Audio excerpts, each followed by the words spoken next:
This is Ari Koretsky, and welcome to Jews You Should Know, introducing the broader community to interesting and inspiring Jewish men and women making a difference in our world.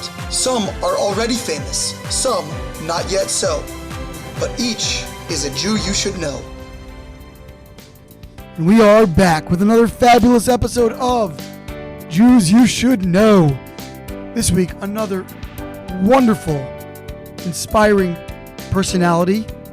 Once again, on the younger end of the age demographic. We've had a couple of those lately. Adina Lichtman recently comes to mind. And actually, I met today's guest, Joe Teplow, from the same person through a colleague and dear friend of mine named Rabbi Jack Cohn, who is plugged into a lot of really incredible young people in New York City and around. So Joe is a phenomenally successful young tech entrepreneur, but I think is somebody who epitomizes the concept of socially conscious business activity. Joe actually founded a nonprofit before he got into the for-profit sector, and today still manages both dimensions. He has this business called Rebel Mail, which actually was purchased by Salesforce, which is a major tech corporation, several $100 billion valuation, run by a Jewish man, actually, Mark Fanioff. And he also runs a charity called Good Today, which institutionalizes charitable giving for individuals on a daily basis. It's a really, really unique approach to sort of micro giving in a way that aggregates people's donations and allows them to give consciously and consistently on a daily basis over the course of their lives. So we're going to get into all that and more with Joe. Meanwhile, a reminder, as always, to follow us on social media at Jews You Should Know, spelled out fully on Instagram and Facebook. Jews You Should Know with the letter U on Twitter. Please subscribe to this podcast wherever you're listening, whether that is Apple Podcasts, Google Podcasts, SoundCloud, Spotify, Stitcher, Overcast, wherever it may be. Spread word about our podcast, please, to your friends, family, colleagues, anyone who might appreciate it, and help them subscribe as well. Not everyone knows how to do that when it comes to podcasts. And comments, questions to jewsyoushouldknow@gmail.com. And now to our conversation with Rebel Mail and Good Today founder, Joe Teplow. We are here with Joe Teplow, or Teplow, we'll get the correct pronunciation. His really close friends and podcast hosts call him J-Tep. But how you doing, Joe? Thank God, Rabbi. Doing well. Thank you for having me. So what is the pronunciation? Get it. Let us set the record straight here. It's Teplow. I think it's Russian originally. Teplow. I think warm. Teplow means warm, and there was beautiful bakers. I thought it was going to be like Teplowski, or they were shortened. Teplow. Teplow, nice. And is J-Tep a common euphemism that you get? Or? It's not, but we'll have. Can we roll with it? What do you think? JT before. J-Tep's much cooler. It's yours, Rabbi. We're going. It's all mine. It's all mine. I love it. I tell my students on campus that I'm a big nicknames guy, but my nicknames have to be original. So everyone's got like the surface, like the obvious nickname that like JT. Anyone could think of that, but I try to go next level and then be original. Anyway, so J-Tep, Joe, tell us a little bit about where you're from. You mentioned it sounded like the Russian background. Is that where your family's from? Give us a little bit of the history. Yeah, no, I definitely don't have my own stories from Russia. I grew up in Teaneck, New Jersey. That's far from the gulag. That is, and a little bit of an easier upbringing. And I grew up kind of from there, and went to Jewish day school my whole educational career in SAR. That's known as kind of a cutting edge of educational methodology. Yeah.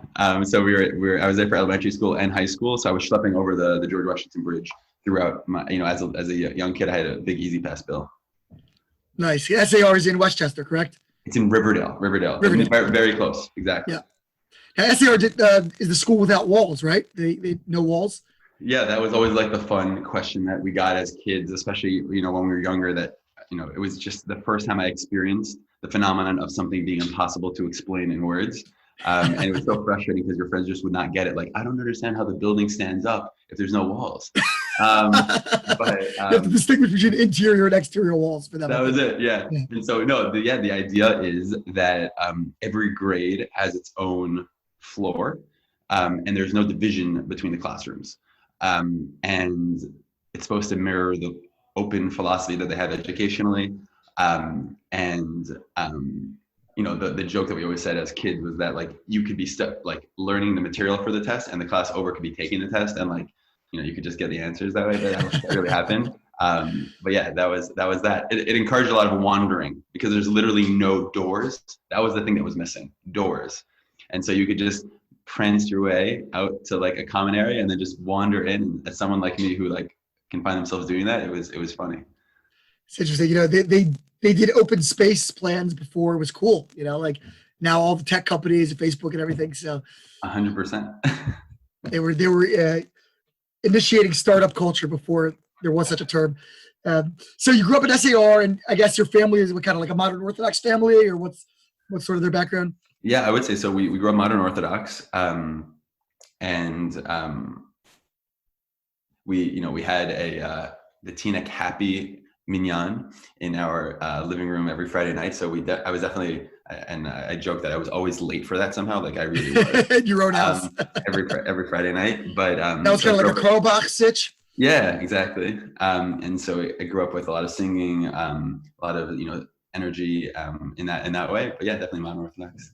That's awesome. So after SAR, did you do the sort of the de rigueur year in Israel, the gap year that a lot of kids from modern Orthodox high schools do, or did you go straight to college? Sure. Yeah, I did like a 4-month thing in Israel. I was not in love. Is that because you got kicked out, or that because no? I was. That's a really good way to explain getting kicked out. You, instead of saying I got kicked out, you say I did an abbreviated program. Abbreviated program. No, it was a combination of things. I think that was the year. It's funny now.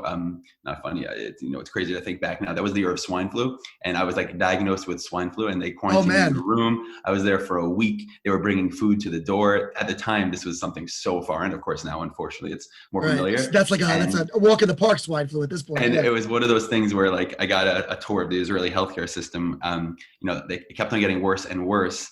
And eventually my mom is on a plane coming to pick me up because it was like my fevers were bad.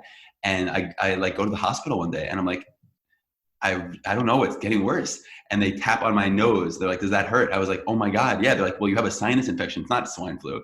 And they gave me antibiotics. I was better in 24 hours, but my mom was still there. And, and I think that was when we called it a day. That's good. So I went back to it. I went back to New York. We could have a new nickname. In addition to JTAP, we can go with H1N1. That was it. H1N1. That was the Obi-Wan Kenobi. So where were you? Were you in a yeshiva over there? And yeah. So I was in yeshiva.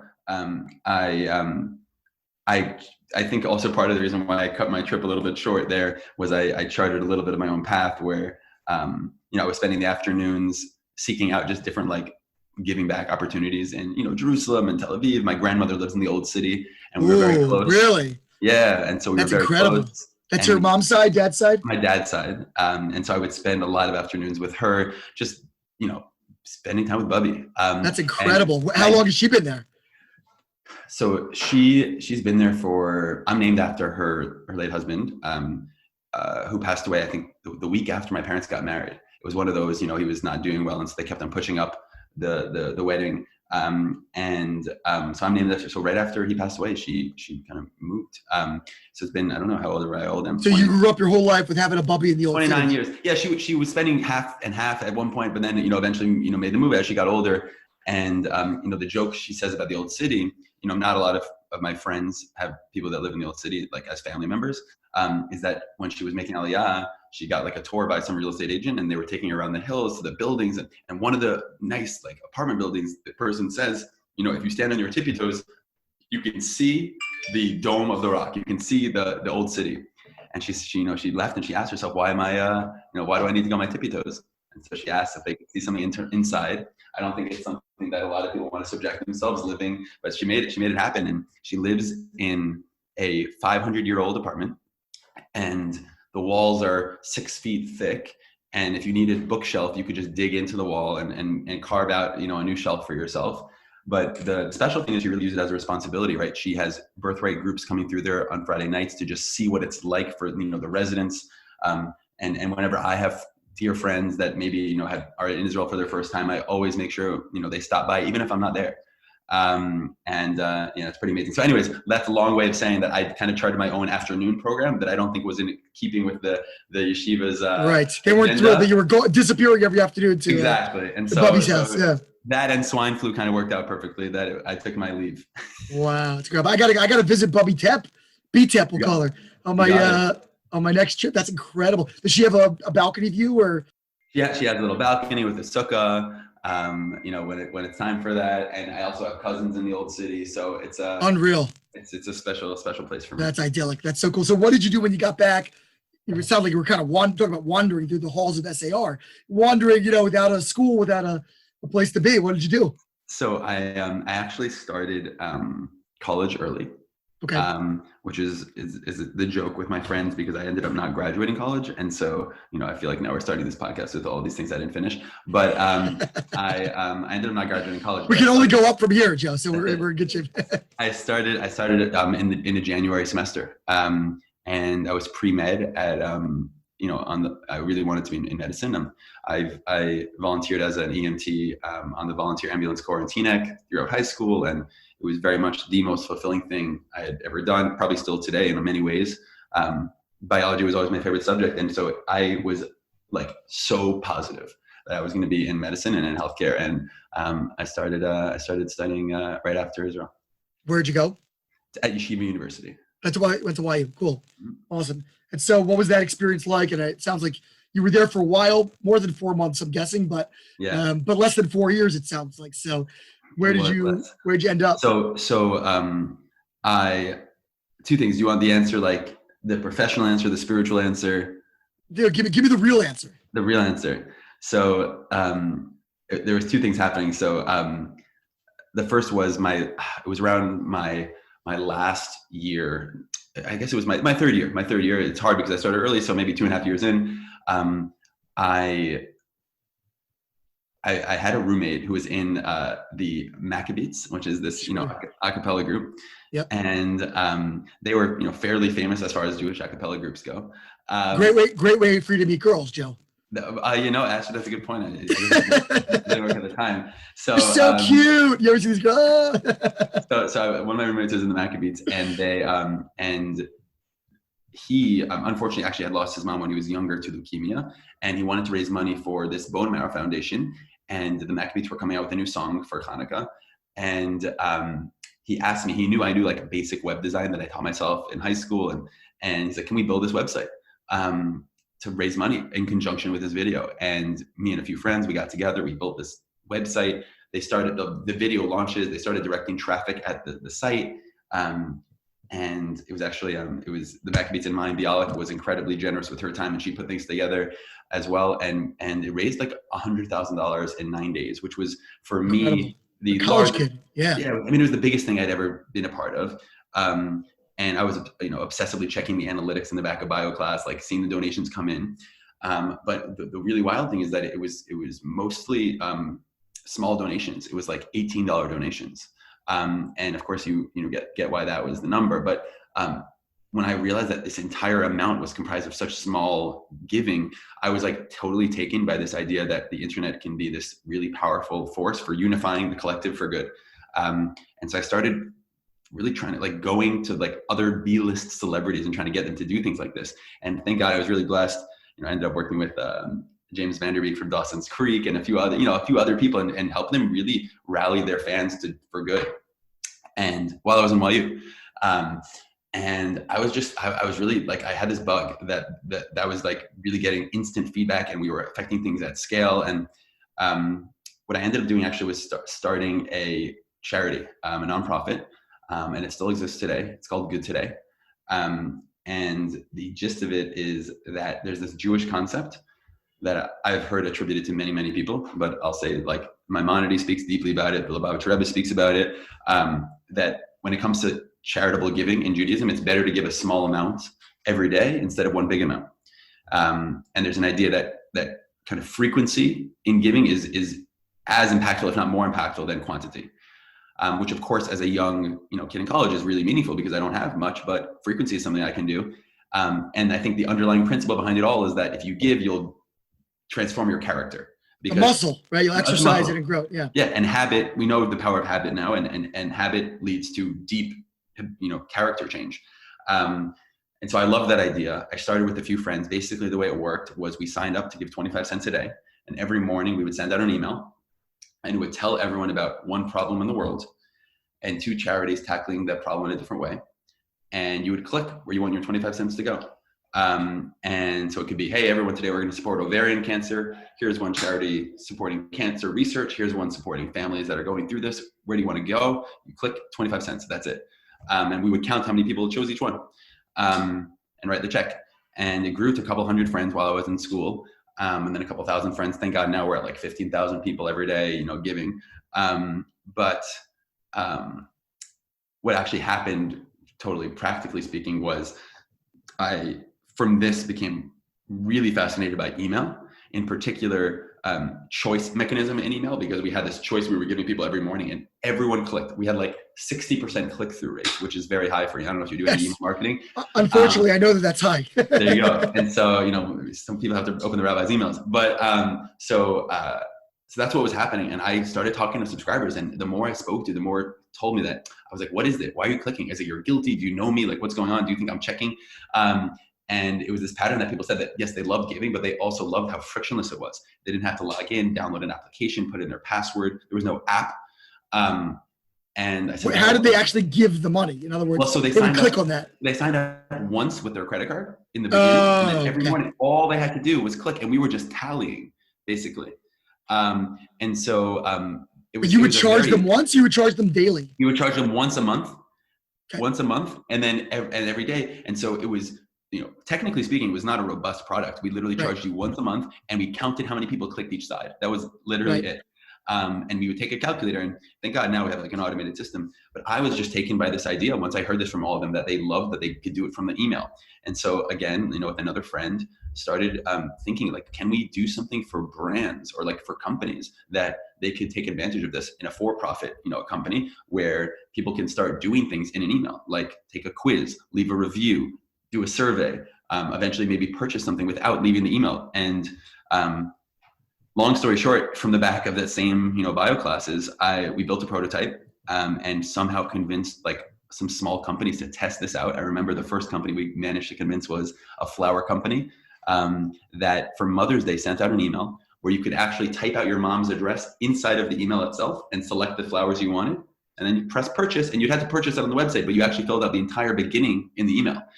And then we actually figured out how to do the order in the email. But the flower company loved it. We did it again and again. Many more people were actually ordering the flowers when you could do it from the email. I think something like 40% more.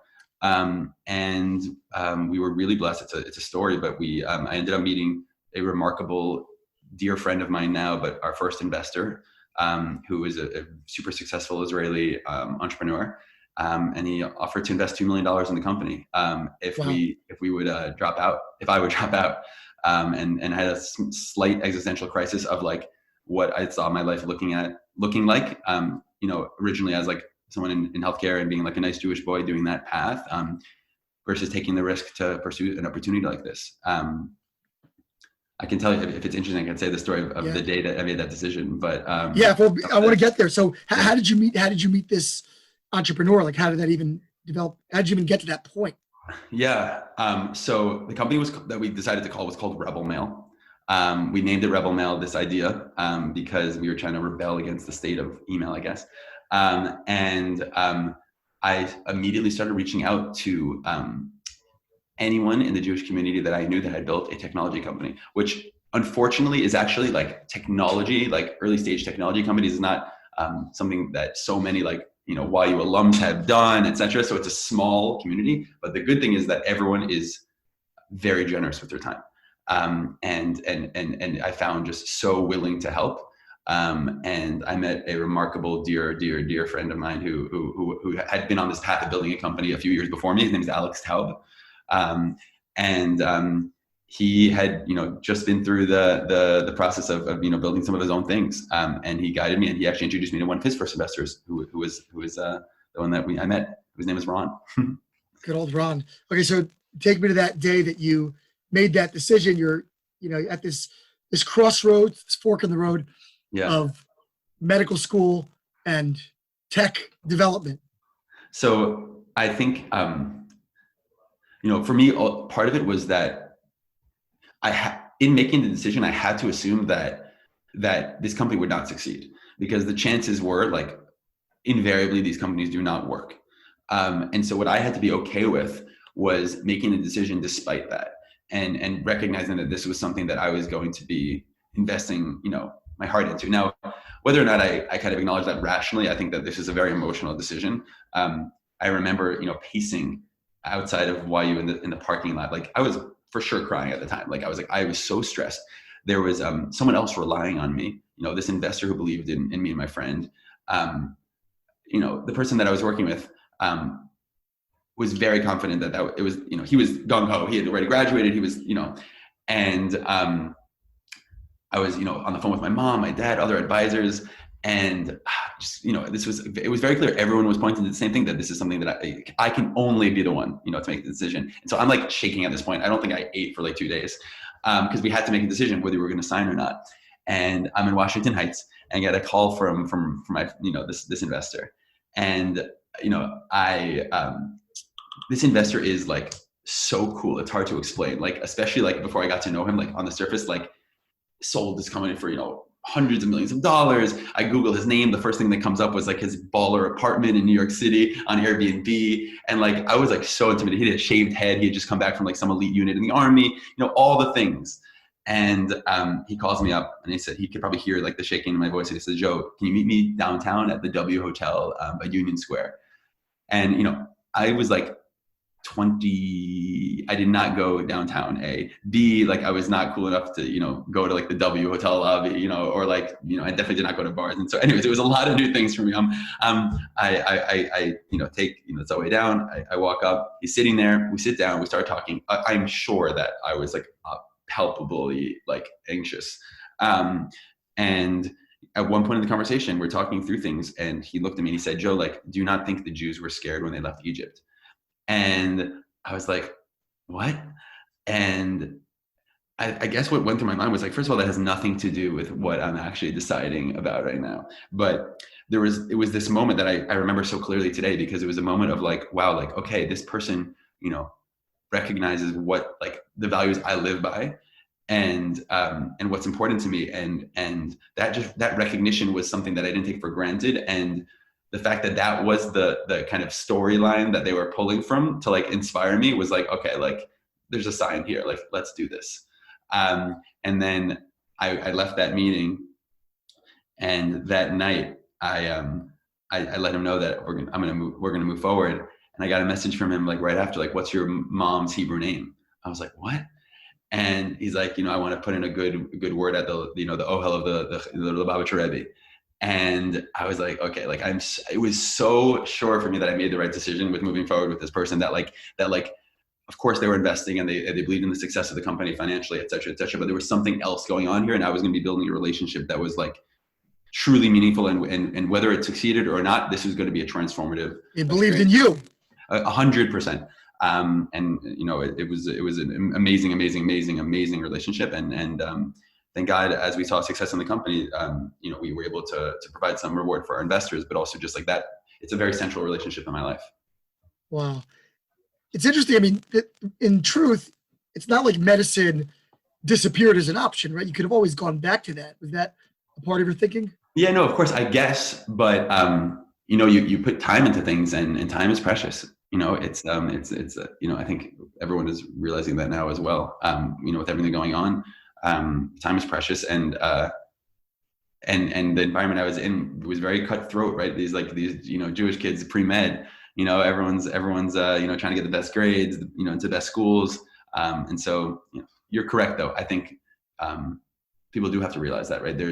We live in a world where, especially, this generation is so blessed that they're having, these opportunities to navigate this decision of like career with purpose at its center, right? I always joke that like my grandfather was a butcher, and I don't think that like he was like so passionate about that. I don't think that's what he grew up like really maybe dreaming about, but he provided, for his family. He built an amazing, remarkable family, put them all through school, and got fulfillment from that. But now, if he heard the conversations that I have with some kids now graduating, people would laugh or cry, because it's the options are endless.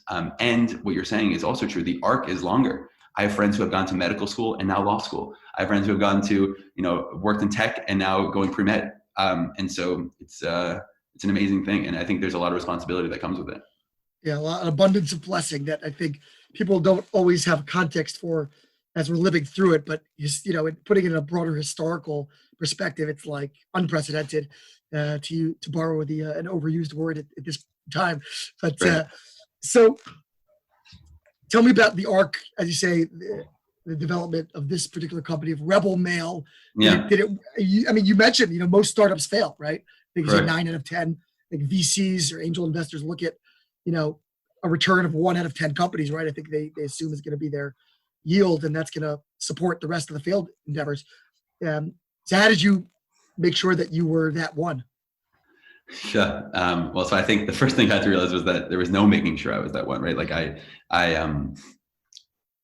thank God, we were able to achieve some level of success, but it's very clear to me, right? I have so many friends now building companies, ups and downs, that like in the end of the day, right? And I don't say it lightly, like we don't run the show. And in particular, there was at the end, and I can speak to it, but we ended up selling the company, thank God, last year to a much larger company called Salesforce. I don't know if you Sure. know Salesforce. Got to get me, maybe you can get me Mark Benioff on the show. There you go. He's a special Jew. I'll tell you that much. I know. I'm looking for the right in. So maybe J Tep is it. So he, so anyway, so I bring up the sale because towards the end, it was very obvious to me that it was obvious to me that I wasn't the only one selling the company. And I was assisted obviously by people and investors and partners, but there's a plan. I felt that at the end, and because of that, I view our success with I hope with responsibility. I'm able to conduct myself in that way. But I always said that like it was done in such a way that I couldn't for a second think that I was the one who sold it. That's what I said. But speaking about Mark, I could tell you a funny story about the end. So you asked about the arc. We built it over 4 years. So we took that seed investment. There were ups and downs, 100%. It was a roller coaster. There was the crazy thing about technology companies. And I guess any company really, but like you see today with what's going on, but like you could be there one day and not be there the other day. Right. And like we were at any point, 6 months away by definition, when we were running a company that was not profitable, right? Early stage technology companies are about growth, not profit. And so when you're running a company on growth and not profit, that means that at any point you are anywhere between 6 to 8 months away, or in some cases we were 3 months away from having no money. And we were relying on the next round, and we raised a few rounds of capital, and we had to hit certain milestones.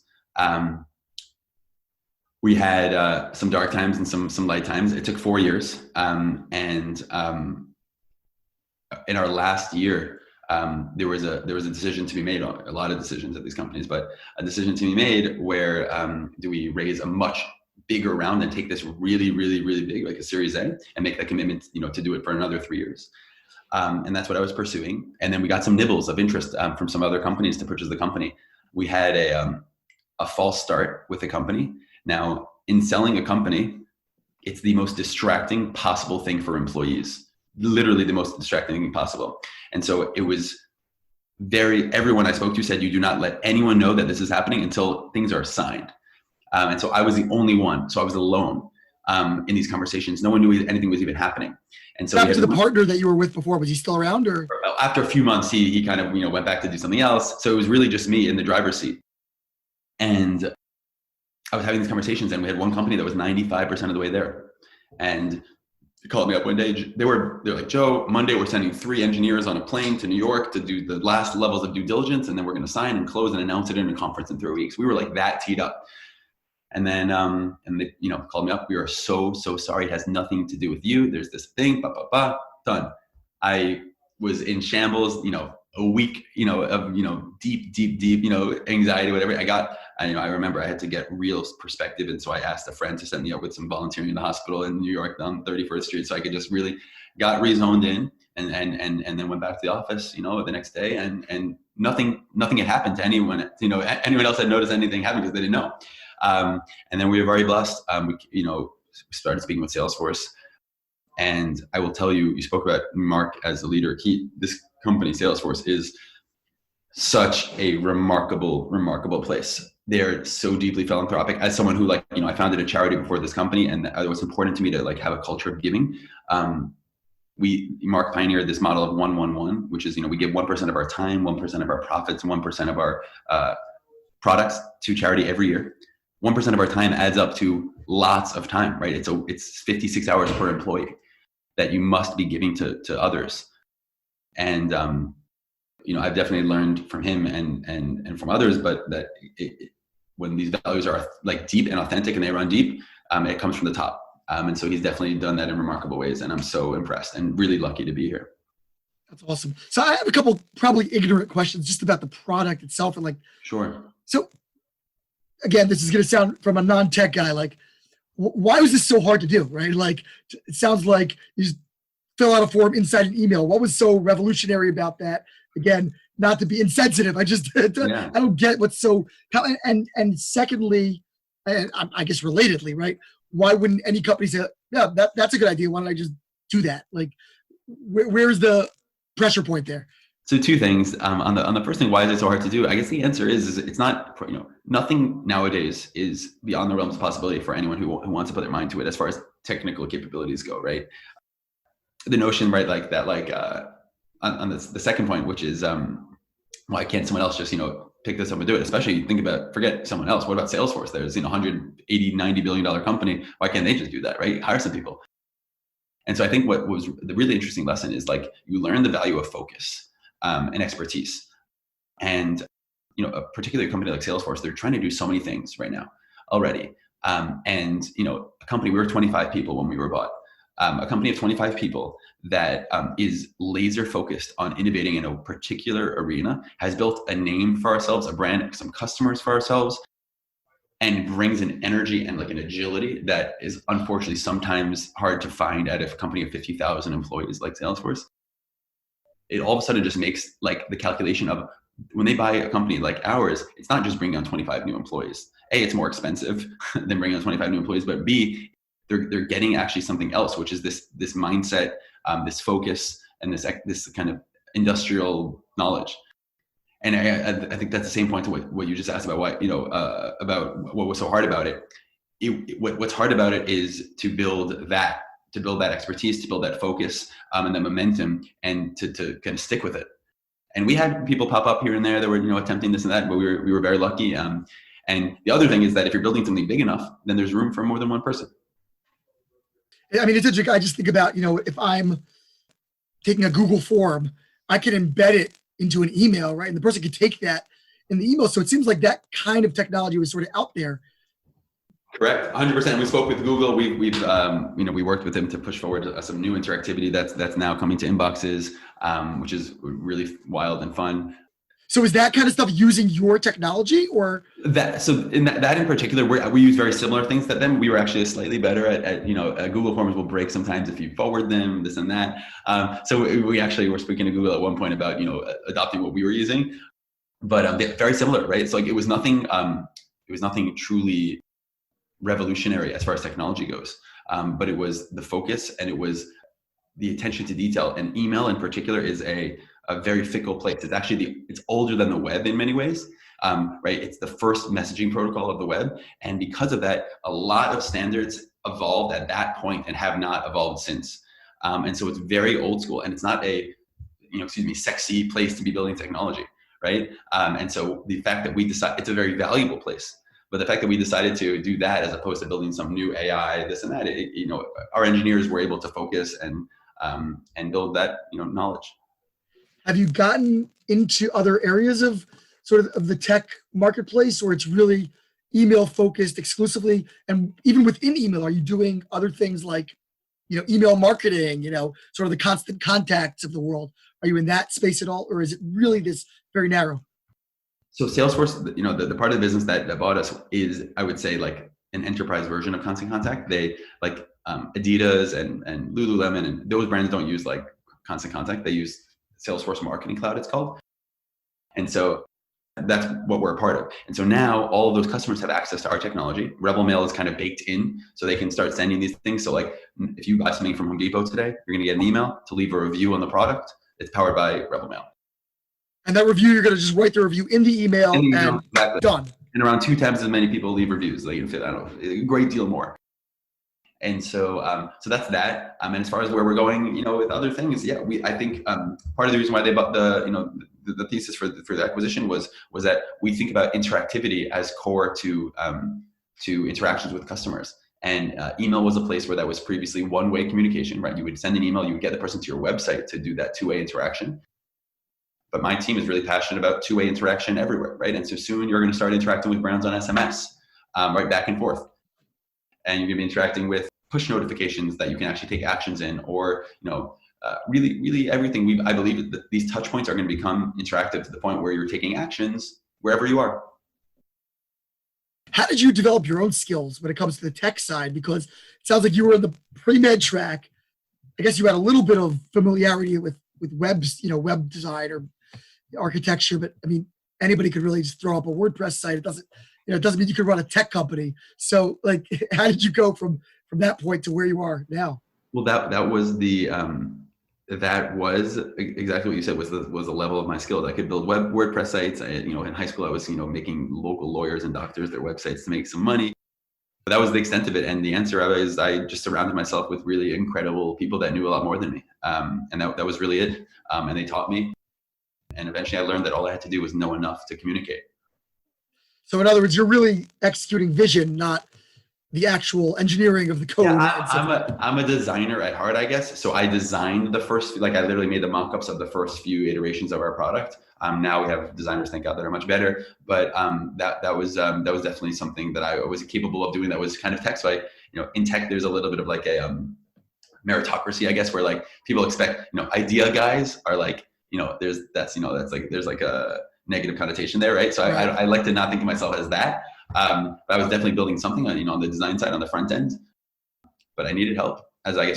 You're a hybrid. So pivoting outside of the company itself, what other activities did you start getting involved in? Because really you have the heart of a philanthropist, the heart of we'd say from a Jewish perspective, sort of a chesed orientation, a kindness, a giving orientation. And how has that evolved for you? Obviously, as you developed in your career, of course, I'm sure at a point now where you're able to give more than 25 cents a day and do more things with your time and with your resources. Where have you gone with all of that? Yeah, so I had a really interesting conversation last night with like a dear friend who just started seeing someone, and they are I guess like a physical therapist, right? And they're helping older people with mobility, and it's remarkable and it's incredibly rewarding. The person that they're dating, and the person, my dear friend, is someone who affects things at scale, right? Like they're a scale thinker and an incredible woman. And I think a lot about like that in my life, right? Like impacting at scale versus impacting individuals, right? And I think there's this saying, if you save one life, it's as if you saved an entire world, right? You can tell me better, Rabbi. But it's Talmud. You got it, man. That was it. And I think that's really beautiful. But I think that what's even more interesting is that like oftentimes in life, it's not about saving a life, right? Saving an entire world. But like, I think everyone has had experiences in their life where they've done something that only later they got a glimpse of the impact that they had, right? And it was such a small act, right? And I don't know, a rabbi once told me that the biggest blessing in life is when you get a glimpse of the impact that you've had on someone else, because too often we don't see that. And that's only visible, I guess, to the heavens. And so spend a lot of my time thinking about like those two things, and how I miss, if I had gone down the healthcare path, I would be affecting people one to one.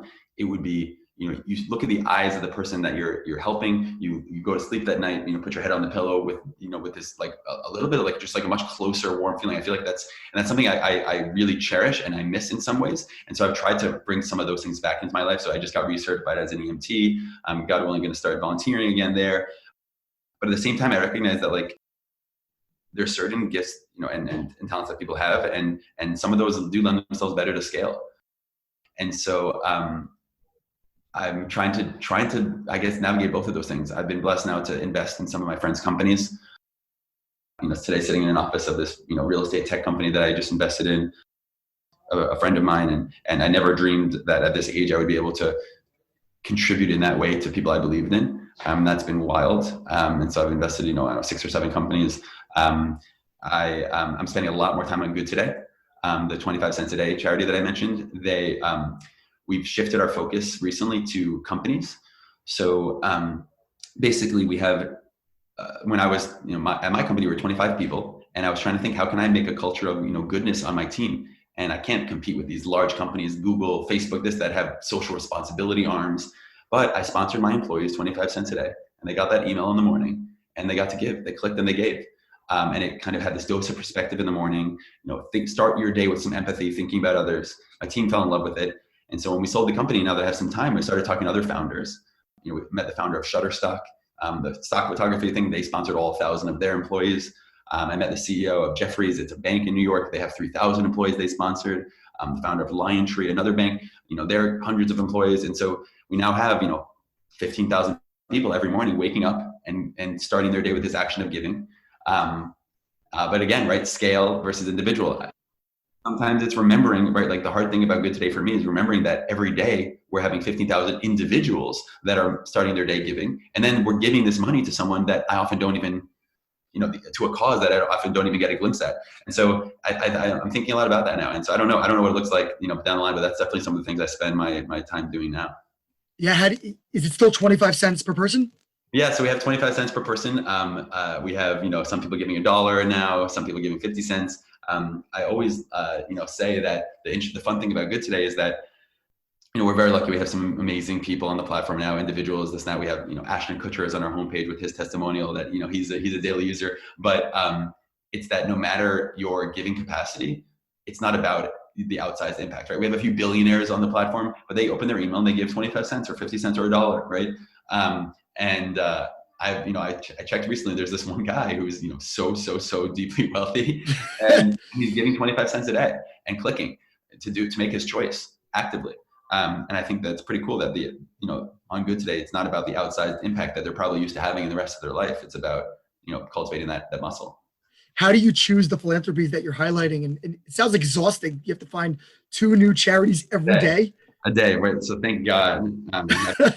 I don't do that anymore, and I actually never really was a part of that process. I had a dear friend who's amazing, studied like effective altruism at Princeton, and he built a rubric for us. So we're apolitical and irreligious. We don't, we have thousands of people of varying views, and so he has a rubric, and we every day we pull up to, we have a schedule, so we have like 30 days out. Now, God forbid, if there's a natural disaster or an attack or something going on in the world, we try and be timely. And so oftentimes we've had situations where people have told us that they learned about the tsunami that took place and they gave that day. So we kind of act as a news source in that way. Do you ever keep people for multiple days in a row or cycle people back? Or, do companies come to rely on this? Like, this is my annual Good Today day. I hope. Well, so we have themes. So sometimes we'll do a week of a deep dive into certain issues. Unfortunately, with the virus right now, we've featured that from so many angles, from food insecurity to elder care to to the disease itself to research. So there's a lot of ways you can tackle these things. And as far as the second thing with companies, how they're annual, I hope companies come to rely on us, right? Like, especially now as people work from home, they've canceled all of their company social good events and in-person volunteering. And I think employees more than ever are looking, especially with everything going on in the world, right? Racial injustice, there's so much going on. And so employees are looking for ways to give back remotely. And so I hope we can be that for them. You're just doing some back of the envelope math. It sounds like it's about $4,000 a day or something that's going? It's I don't know exactly the numbers now today, but yeah, we've given over $500,000, and it's funny, we have almost like the opposite in some ways impact of a lot of charities, right? If someone can tell me today, Joe, do you want to give $10 million a day, or do you want 10 million people on the platform? I would 1,000% choose 10 million people on the platform, because we aren't about necessarily giving the most. We're about having the most people giving a part of who they are, and then hopefully they'll be giving more. How has your Jewish identity or engagement evolved or developed in the years since? We spoke off air a little bit about living downtown in the East Village, and you're involved with some Shabbat programs and things like that. Where has all that gone? And has your perch as sort of a successful tech developer, at the exit and all of that, has that helped you help others in terms of Jewish connection? Yeah, good question. So I mean, spiritually, I would say the arc is, I can make it faster. I grew up modern Orthodox, as I mentioned. I had my first, and I was, definitely an observant Jew. Prayer was really important to me in high school. Always, that was something I deeply connected to, and tried to pray 3 times a day, even as I started working, especially to make sure that was like anchors in my day of like reality. And when I was in YU, I actually came downtown for the first time, not to meet the investor, but for a Shabbat. And I went to the Chabad at NYU. And it's pretty wild, but that was actually my first exposure to Chabad. It's Rabbi Koren, right? That famous guy. Yeah. So I went downtown, and it was a real, to be honest with you, like eye-opening experience. I had gone to, co-ed, modern Orthodox schools growing up, but it wasn't until I came to Chabad that I sat down for my first, they call it a Fabringen, and just a, conversation in a smaller room. And it was like, 10 of us, and Rabbi Korn was there, and a girl, it's funny, I don't even remember who exactly it was, but a girl started crying about something she was going through that week.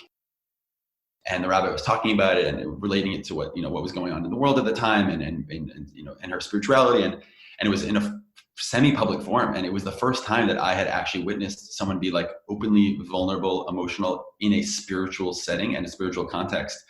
And for better or for worse, that was the first time I was like, something is going on here and I want to be a part of it. And I'm missing this in my Judaism, and I don't know what this is. Little did I know that was like my first exposure to Chassidus and Chassidut. And I came back 2 weeks later, and then I came back 3 weeks later. And then I made the decision to move downtown while I was in YU in Washington Heights, which obviously meant I stopped going to class. So I was downtown, and I fell in love with Chabad, with Hasidic thought, and it really just enriched my Judaism tremendously. And you asked now, how maybe I'm trying to get back. I think me and my roommate, over the years, we noticed there is so many Jews downtown that unfortunately do not have a Jewish connection. I think there's a fact that may be made up by Chabad, by Rabbi Koren, but that he said there's more young Jews under 30 that are not connected anywhere in the world other than Tel Aviv. And that's a big responsibility as a Jew who is connected downtown. And so we started hosting small meals, 10, 20, 30 people in the basement of an old Chabad house a couple of years back, and things grew, thank God. And at this point, we're now hosting around 150 people at our apartment for 3 out of the 4 Friday nights every month. What does that mean at your apartment? So at my apartment, I live there on 2nd Avenue, and we opened. So basically, you bought a giant apartment. Is that pretty much what it is? No, I rent. I don't get any ideas. You were talking about maybe that penthouse you're from Ron that you were talking about. No. If I Google your Airbnb, Joe Teplow. No. So we rent, and it's tight. It's tight, but it's beautiful. And it's probably around, I would say, 60 people sitting and 60 people on top of the people sitting. And it starts at 9 p.m., goes till 2 a.m. But it has been, a transformative experience for me, just, having that a part of my life, hosting. I miss it dearly, obviously. Right now we have not been hosting these meals. I don't know when that's coming back, but it's so special to have that as a part of my my Jewish life now downtown, and to hope to feel that I'm able to, have Shabbat. It's a funny story. I just got a coronavirus test because I'm going to visit a friend and I wanted to be careful. And so I go get the nose thing. They do it. I was like, okay, great. And the nurse says, do you want I go to a random urgent care clinic in the West Village. And she said, do you want an antibody test? And I said, okay, fine, sure, why not? It's free, throw it in. And so I roll up my sleeve. I have a little Hebrew on my bracelet here. And, she looks at it and she starts asking me questions. I should give it. And I said, oh, like at the end, I'm not in like I hope it wasn't like hitting on her. I said, by the way, when things calm down, you should come for Shabbat to my house. We have a lot of people. And she's like, oh, okay, I'll think about it. And then at the end, she's like, by the way, where do you live? And I said, on 2nd Avenue between 12th and 13th. And she says, I've been to your house for Shabbat before. No. And I promise. And I was like, oh my God. And so I guess I realize now that unfortunately I don't meet everyone that comes through the doors. And it's pretty wild. Are you funding these privately? These are all kind of. We figure it out. We have friends. We have this, but thank God we keep things lean. We have an arrangement with a supermarket in Crown Heights that throws all the chicken into some tins and puts it in an Uber, and we pick it up. But thank God it's me and some other friends are able to do it. So Joe, in wrapping up, where do you see yourself going? Obviously, you've had this exit. It sounds like you're still working in the company, kind of as a as I guess very often. They will bring in the company, the purchasing company will bring in the existing talent to continue the vision. So it sounds like you're still doing that, but most entrepreneurs tend to be pretty restless and have all kinds of things cooking, all kinds of pots on the fire at different times. Where do you see yourself going professionally, personally? Are there other philanthropic ventures that are in are baking somewhere back there? And where do you want to go in general? I can't say all the secrets here, but we could go off recording now, just for me. I'll say something that's interesting. There's if you ask a founder of a company that's just starting out, right before they've even raised their seed round, let's say, and then you fast forward 4 years from then when they raise a lot, they have 30 employees, they're dealing with this, they're dealing with that. Where would you rather be? They would say, of course I'd rather be now 4 years later. You say, where are you more anxious? They'll say, of course I'm more anxious now. It's 4 years later. And why? Because the more you do, the more opportunities for problems arise, right? When you don't have investors, you can't have problems with your investors. When you don't have employees, you can't have problems with your employees. When you don't have. By the way, that's also from the Talmud. It says, "Marbe nechasim, marbe daga." The more property you own, the more you have, the more worry you have as well. Yeah, and I like to think about it as someone who I deal with anxiety at different points in my life, and so it's like, okay, now it makes sense. It's because the more there is, the more opportunities for alternate outcomes.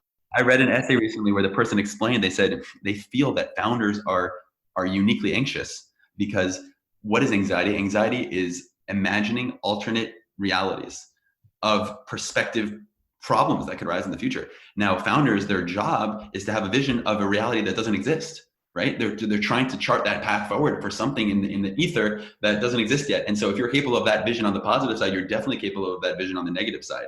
And so I think that I don't know, I'm probably turned up to like a 12 on that. But but the reason I bring this up is because in selling the company, I'll be honest, right? Like the anxiety was turned all the way down, right? So much was taken off my plate. I don't have investors anymore. I don't have to worry about payroll, health insurance. Everything is really handled. But when you say restless, what I think I've kind of learned about myself, and it happened quicker than I thought, and everyone told me it would, is that what you miss is uncertainty. Like what you miss is that, and it's wild to say, but like I do miss uncertainty. And at least at work right now, I don't have that as much. And so I think what I'm working on now, without jumping the gun to something else, is maybe I can introduce uncertainty in my life in other areas, and like not in like purposefully so, but like take on things that carry with them uncertainty, right? And so I'm trying to do that and figure out what that looks like for me now. Why do you think you miss uncertainty? That's a deep question. I think that I don't know. I think we're like you tell me about it, but we're creative beings, right? And like with you exercise like your deepest freedom and capability when you're under circumstances of uncertainty, right? I think I just read a letter from the Lubavitch Rebbe that I didn't even realize he was on the run from the Nazis in Paris at one point, and he flees to the south of France, to Nice, or the north of France, I don't know, France, and he was there for 9 weeks, and nowadays with the virus, I think everyone in their weekly sermons is talking about the virus, the uncertainty. And what's amazing is that if you look at his weekly sermons from the time he actually doesn't have, you can't even tell that he was on the run from the night, which is a wild, thing, that he was so plugged into the Torah that he wasn't, making that his everyday, topic. But he wrote at some point that he said what he noticed at that time of his life was that when you're plugged out of your normal routine and into situations of uncertainty, he says he feels that without societal expectations on you, without all these things, you're able to unearth a layer of hidden good within yourself. And he said he noticed it within himself, and he noticed it within others. And I like to think that now in the situation, how timely that is, right? Where there's so much uncertainty around us in the world. There's enough uncertainty for years right now. And I look around at some of the people that I respect, and I see them like really rising to the occasion. Not even in such grand ways, right? Like in their conduct on the street, in their conduct with the person at the grocery store. And of course, there's a lot of darkness out. But I think, I don't know, that's that. I think that is why we crave that, right? I think we can express the deepest and best versions of ourselves when we're squeezed. What do they say? They say when an olive is squeezed, it gives oil, right? And I think it's beautiful to build off of that. We are created, designed as human beings to be aspirational, to be growth-oriented creatures. And growth inherently subsumes uncertainty. Uncertainty and growth are two sides of the same coin. And so if you want to be growing, that means by definition there is uncertainty. And so if we're craving uncertainty, what we're really saying is we're craving growth.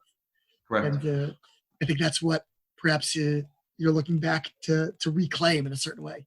But I'm sure you're going to find it in many different ways, because that's been they say past performance is a good indicator of the future. So you've definitely been doing that for quite a few years already.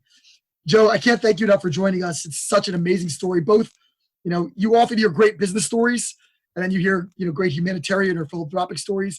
And what I love about your journey is that it's really the synthesis of the two, and you have elements of both. And I'm so honored that you shared that journey with us. Joe Teplow, AKA J Tep, thank you so much for joining us. Thank you, Rabbi. Blessings. This has been Ari Koretsky on Jews You Should Know. Please visit us at JewsYouShouldKnow.com and subscribe at iTunes, Stitcher, or wherever you consume podcasts. Find us on social media at Jews You Should Know. If you'd like to become a supporter of this podcast, we would greatly appreciate that, and you can do so by visiting patreon.com. That's patreon.com/Jews You Should Know. Finally, if you have enjoyed this podcast, please leave us a review so that we can continue to grow and introduce many more people to Jews You Should Know.